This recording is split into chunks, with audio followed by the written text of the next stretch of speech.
नमस्कार साथियों, मैं आपका दोस्त अशफाक अहमद और आप देख रहे हैं जनता की आवाज़। योगी आदित्यनाथ सरकार जो है वो कितनी पास और कितनी फेल, उसका एक रिपोर्ट आ गया है। बहुत ही धांसू रिपोर्ट है। आपको बताता हूँ, आपको समझ में आएगा कि एक तरफ तो जो मोदी जी भी तारीफ कर रहे हैं योगी जी की, और योगी जी खुद अपनी तारीफ कर रहे हैं, और हर जगह प्रचार, वो बड़े बड़े बॉर्डर पोस्टर लगे हुए हैं, पूरे मीडिया पे दिखा रहे हैं कि यूपी जो है इंडिया का 2 नंबर का इकोनॉमी बन गया है, और पर कैपिटा इनकम इतना ज़्यादा बढ़ गया है, ऐसा लगता है जैसे कि अमेरिका से भी ज़्यादा हो गया है। प्रचार इस तरह से कर रहे हैं, आप फोटो दिखा रहे हैं कहाँ कहाँ का, ये शानदार ब्रिज बना दिए हैं, तो ये शानदार रोड बन गया है, तो ये शानदार एशिया का सबसे बड़ा एयरपोर्ट बन गया है। और एक्चुअली जो रियलिटी है, आपको बताता हूँ, आप सुन के शॉक हो जाएंगे। जो ये जो बता रहे हैं कि ये पर कैपिटा इनकम इतना बढ़ गया, उतना बढ़ गया है, तो एक्चुअली जीडीपी जो है, अगर वो स्टडी किया जाए तो जो समाजवादी पार्टी, जो अखिलेश यादव की सरकार जो थी 2012 से 17, उस समय जो था वो, वहाँ से जो जीडीपी बढ़ा है सिर्फ 1.9%। अभी उसके उसके बाद से, मतलब 2017 से जो आगे 2021 अभी आ गए हैं, तो सिर्फ 1.9% की स्पीड से बढ़ा है। ठीक है, तो पर कैपिटा इनकम जो था पहले 41,000 था यूपी का, वो वहीं का वहीं रह गया है, और देश से आधा से भी कम है। देश में पर कैपिटा इनकम एवरेज कितना पता है? 86,000 रुपये से ज़्यादा है, और यूपी में कितना है? 41,000। अब सोचिए कि जो फर्क है यहीं दिखता है एक्चुअली, जो रियल ये है। उसके बाद में जो है जो जीडीपी जो बढ़ रही थी, तो 2012 से 17 जब अखिलेश की सरकार थी, तो करीब करीब 7% के हिसाब से बढ़ रही थी यूपी की, और अभी जो बताया अभी आपको 1.9%। तो जो है, और बल्कि वो निगेटिव ही एक्चुअली देखना चाहिए, क्योंकि ये जो इन्फ्लेशन जो होता है, तो इन्फ्लेशन जो होता है तो वो कितना होता है अभी, मतलब वो ऑफिशियली तो बताते हैं 4%, 4.5%, लेकिन अनऑफिशियली जो टमाटर जो था, जो पहले 15 रुपये आता था, अभी 70 रुपये पार हो गया था, अभी थोड़ा फिर कम आया है।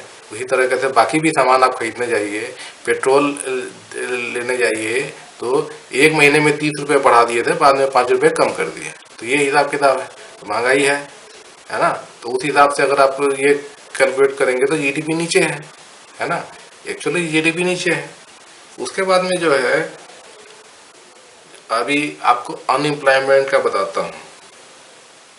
तो ये अनएम्प्लॉयमेंट भी जो है क्यों हो रहा है, उसका भी एक वजह है कि जो मैन्युफैक्चरिंग है, जहाँ पे मतलब फैक्ट्रियाँ हैं, तो वहाँ का जो ग्रोथ रेट है, तो ये जो योगी की सरकार है 2017 से लेके सिर्फ 3% के हिसाब से स्पीड से बढ़ रहा है। तो कितना एम्प्लॉयमेंट जनरेट करेगा, सोचने वाली बात है। जबकि जो समाजवादी पार्टी के समय 2012 से 2017 करीब करीब 15% के हिसाब से बढ़ रहा था मैन्युफैक्चरिंग, तो वहाँ पे नौकरियाँ बन रही थी। अब नौकरियाँ बननी ख़त्म हो गई हैं, तो इसलिए अनएम्प्लॉयमेंट बढ़ रहा है।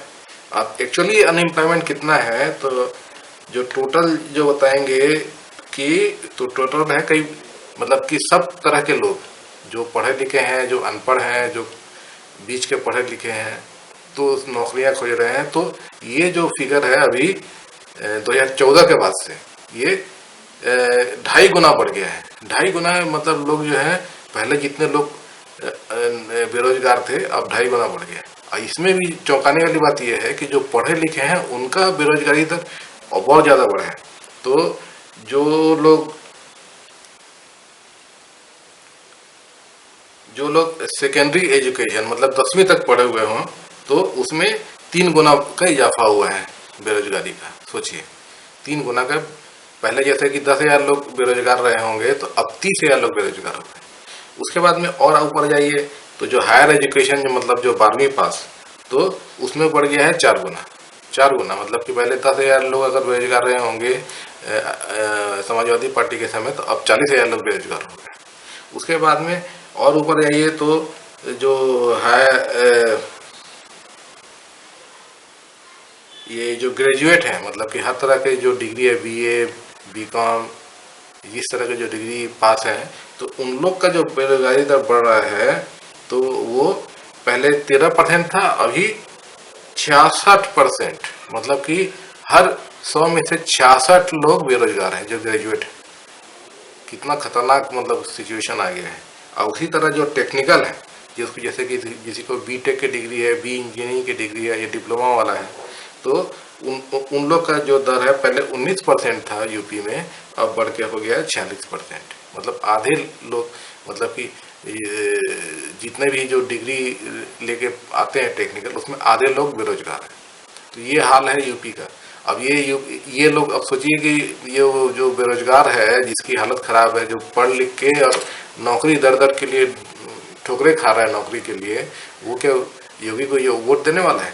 तो ये जो प्रचार कर रहे हैं इतना ज़्यादा कि योगी जी ये कर दिए, वो कर दिए, इतना विकास हो गया है, इतना फीता काट रहे हैं हर जगह, तो ये हकीकत क्या है? हकीकत यही है कि लोग जो है बेरोजगार हो गए हैं। तो जो यूथ है, तो यूथ जो है वो भाजपा को वोट देगा क्या? बिल्कुल नहीं देगा। उनको रोजगार है ही नहीं। और रोजगार का वो बता रहे थे कि 4 लाख लोग को नौकरी दे दिए, सरकारी नौकरी। और उनसे जब पूछा गया आरटीआई में, तो एक भी जवाब नहीं है उनके पास में, वो डेटा ही नहीं बोलते हैं। तो यूपी अभी एकदम स्टैंडर्ड बन गया है कि भाजपा से कुछ भी पूछा जाए तो बोलते हैं डेटा नहीं। अब डेटा कहाँ से होगा जब काम ही नहीं किए हैं? इसीलिए जानबूझ के छुपा के रखते हैं। तो ये जो सीएजी का रिपोर्ट जो पहले हर स्टेट का आता था, हर सेंटर का आता था, तो ये पूरा बंद करवा दिए हैं। तो कुछ भी पूछा सरकार से तो डेटा नहीं है। बस प्रचार करने के लिए वो उनके पास डेटा रहता है। प्रचार करने के लिए ये पर कैपिटा इतना बन गया, तो इतना बड़ा बड़ा सब प्रोजेक्ट कर दिए, तो ये कर दिए। हकीकत यही है। तो हकीकत यही है कि जो बेरोजगार लोग हैं, तो वो तो वोट देने वाले नहीं है ये सरकार को। बेरोजगारी इतनी ज़्यादा बढ़ गई है, बहुत ज़्यादा बढ़ गई है। अब सोचिए कि मतलब कि टेक्निकल जो डिग्री वाले हैं, आधे लोग जो है वो बेरोजगार हैं। उसी तरह से जो हायर एजुकेशन के लोग हैं, तो वो सब बेरोजगार हैं। 60%, 70% लोग बेरोजगार हैं। तो ये क्या वो वोट देने वाले हैं? तो अभी इसका नतीजा दिखेगा यूपी चुनाव में, पता चलेगा अच्छे से कि भाजपा की किस जमीन पर खड़ी है। उसकी जमीन जो है पूरी सरक चुकी है। और इसीलिए अखिलेश यादव बोलते हैं कि हम 400 सीट जीतेंगे। कोई पूछा कि 3 सीट क्यों छोड़ दिए, तो बोले कि वो 3 सीट भाजपा के लिए छोड़ के रखे, और वही होने वाला है।